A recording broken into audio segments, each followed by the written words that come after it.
Setia dalam kerasulan, tulus dalam pelayanan, mempedulikan kaum menderita. Halo sahabat-sahabatku semua dimanapun berada, jumpa lagi di SM Game Channel. Kali ini kita akan mendengarkan sharing iman yang sangat luar biasa yang dibawakan oleh sahabat kita, yaitu sahabat Lukas. Sebelum kita mendengarkan sharing iman yang akan dibawakan oleh sahabat Lukas, kita akan mendengarkan sabda Tuhan sebagai pedoman hidup kita. Mari kita bersatu hati, kita berdoa. Dalam nama Bapa dan Putra dan Roh Kudus. Amin. Allah Bapa yang Maha Cinta, kami mengucap syukur kepadamu atas rahmat kehidupan yang Kau berikan kepada kami semua saat ini. Kami semua bersatu hati, kami mau berdoa. Kami juga akan dengarkan sabda kebenaran yang Kau berikan kepada kami umat-Mu. Semoga sabda itu tidak hanya tumbuh sebentar dan layu atau terhimpit dengan duri, melainkan bertumbuh dan berakar dan menghasilkan buah yang baik, yang bermanfaat bagi kami dan juga bagi banyak orang. Kami juga akan mendengarkan sharing iman dari sahabat kami, sahabat Lukas. Semoga melalui sharing iman ini akan menguatkan iman kami masing-masing. Inilah doa dan yang kami sampaikan padamu dengan pengantaran Kristus Tuhan kami. Amin. Dalam nama Bapa dan Putra dan Roh Kudus. Amin.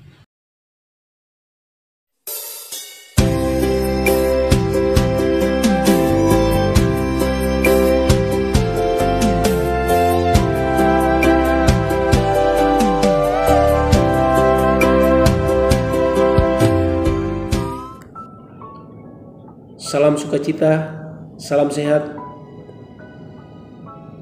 Tetap menjaga protokol kesehatan, memakai masker, mencuci tangan, menjaga jarak, dan menghindari kerumunan, agar kita semua tetap memiliki iman yang hidup dan imun yang kuat. Saudara terkasih, dalam cerita iman hari ini, edisi Rabu 9 Februari 2022, dengan tema bertumbuh dalam iman, pengharapan, dan kasih.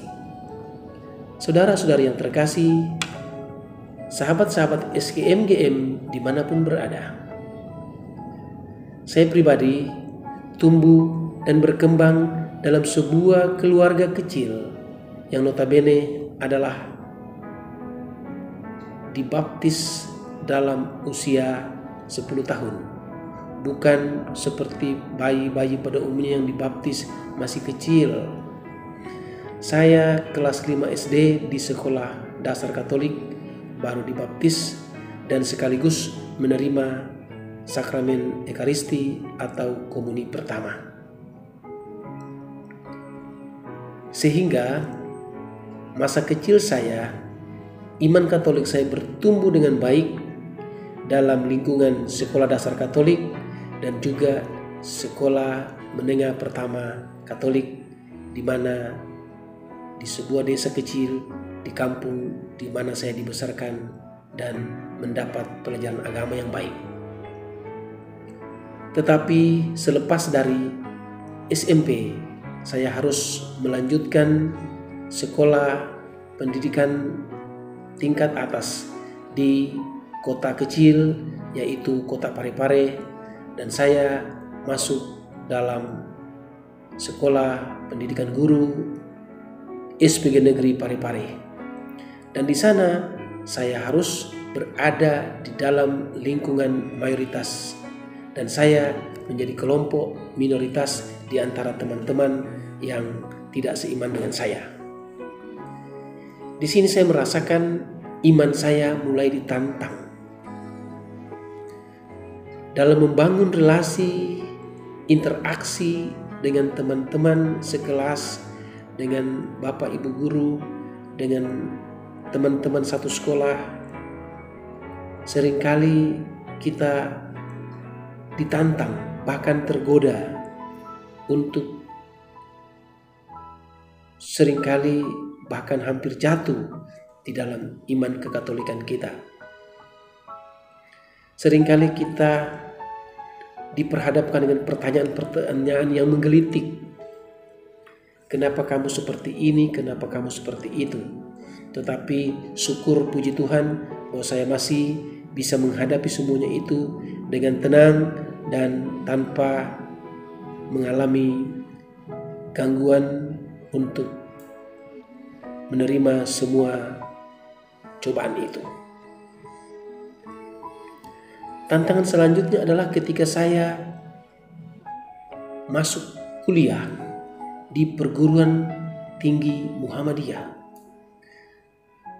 Universitas Muhammadiyah Parepare.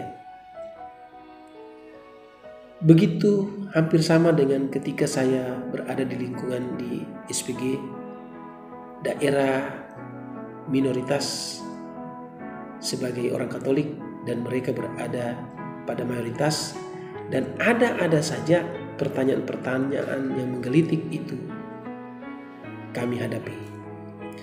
Dan ketika saya bertanya kembali kepada pastor paroki, pastor menyodorkan saya sebuah perikop Injil dalam Injil Markus bab 7 ayat 15. Yang di sana dikatakan bahwa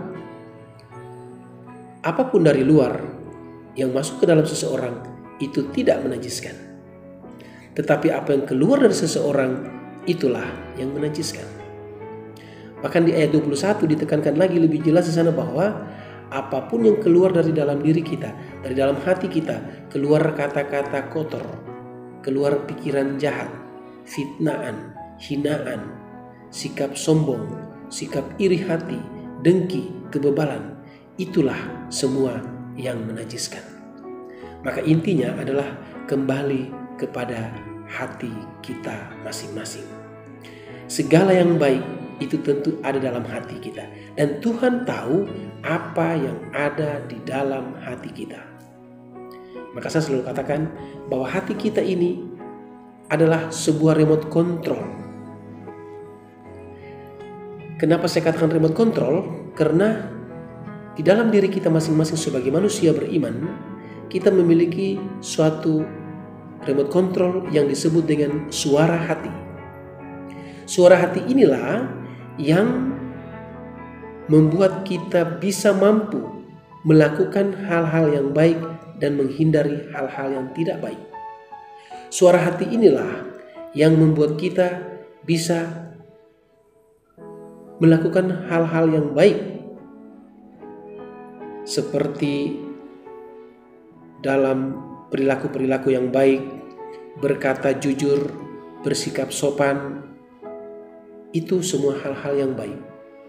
Tetapi ketika berlawanan dengan suara hati kita, itu muncul hal-hal yang tidak baik, sebagaimana dalam ayat 21 Injil Markus yang saya katakan awal tadi. Sehingga hati kita ini adalah tempat bersemayamnya hal-hal yang baik. Ketika kita melawan suara hati kita, maka kita akan melawan hal-hal yang baik. Maka tidak salah kalau saya katakan suara hati kita dalam diri kita itu adalah remote kontrolnya diri kita. Dialah yang memanage suara hati kita. Dialah yang menata hati kita untuk melakukan hal-hal yang baik dan menghindari hal-hal yang tidak baik. Sahabat-sahabat terkasih dalam Kristus, mari kita berusaha untuk melakukan hal-hal yang baik. Walaupun itu kecil, walaupun itu hal kecil, tetapi kalau kita lakukan dengan ikhlas, kita lakukan dengan tulus, maka orang akan merasakan kehadiran Tuhan, kehadiran Kristus di tengah-tengah dunia ini. Maka sebagai anggota komunitas SMGM, saya melihat ada relevansi antara spiritualitas hidup Monsignor Gabriel Manek, yaitu saling mengunjungi, saling membagi, saling memberikan perhatian, terutama kepada mereka yang menderita, mereka yang sakit, mereka yang lemah. Ini semua harus lahir dari suara hati kita yang paling dalam. Harus lahir dari remote control yang menguasai diri kita.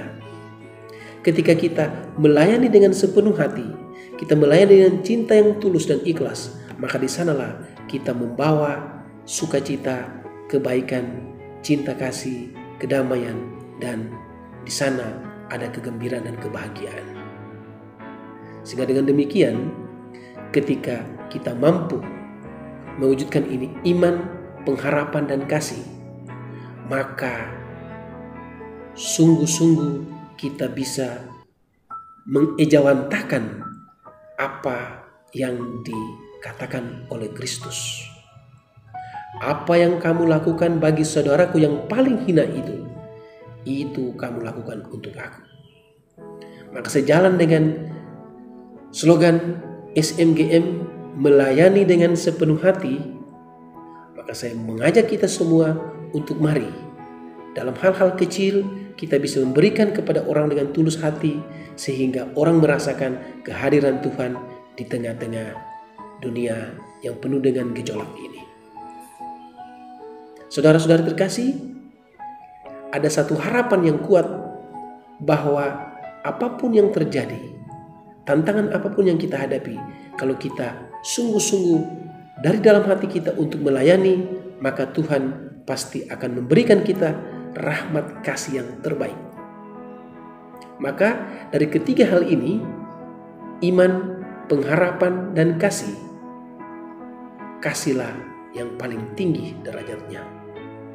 Dalam iman kita, hukum cinta kasih menjadi hukum yang tertinggi. Kasihilah Tuhan Allahmu dengan segenap hatimu, dengan segenap akal budimu, dan kasihilah sesamamu manusia seperti engkau mengasihi dirimu sendiri. Maka dengan konsep ini, kegiatan pelayanan kita kepada sesama manusia, kepada saudara-saudari kita yang berkekurangan, mereka yang menderita, mereka yang sakit, akan kita kunjungi dengan penuh ketulusan hati untuk memberikan garam dan terang bagi mereka. Saya sangat support dengan kegiatan-kegiatan yang dilakukan oleh saudara-saudari kita, sahabat-sahabat SMGM yang dibuat selama ini. Di berbagai daerah, di berbagai tempat, teman-teman, sahabat-sahabat dengan semangat cinta kasih yang luar biasa, mereka pergi mengunjungi orang sakit, pergi mengunjungi orang-orang yang menderita dengan penuh belas kasih yang tinggi, dengan ketulusan hati yang tinggi, sehingga semua orang bisa merasakan kasih Tuhan di tengah-tengah dunia ini. Maka sebagai motivasi akhir, saya mau mengajak kita semua untuk melakukan hal-hal yang kecil dengan cinta yang besar. Ketika kita melakukan itu dengan tulus hati, walaupun kecil, walaupun sederhana, tapi kalau kita lakukan dengan tulus, kita lakukan dengan cinta yang besar, maka orang akan merasakan kehadiran Tuhan dalam hidup mereka. Mari kita ingat slogan dan semboyan pelayanan kita, yaitu melayani dengan setulus hati. Melayani dengan setulus hati. Semoga demikian.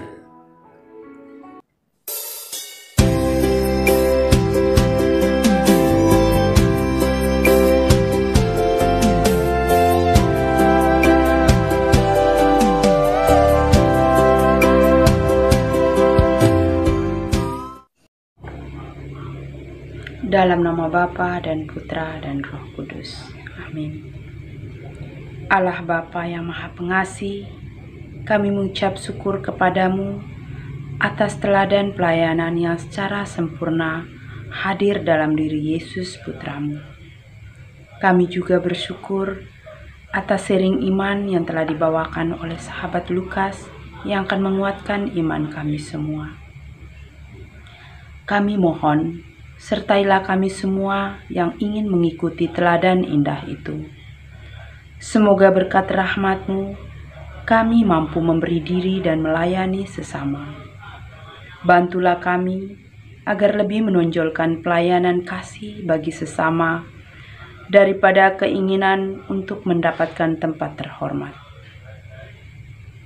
Semoga usaha kami ini senantiasa lebih mendekatkan kami dengan Yesus Putramu yang telah menunjukkan teladan kasih bagi kami semua.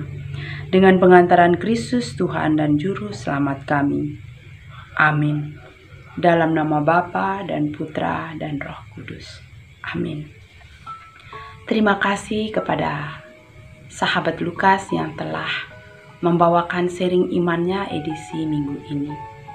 Jangan lupa like, komen, dan subscribe. Dan klik tanda lonceng di bawah ini agar kami semakin semangat dan kreatif dengan video-video terbaru kami. SM Game melayani dengan sepenuh hati.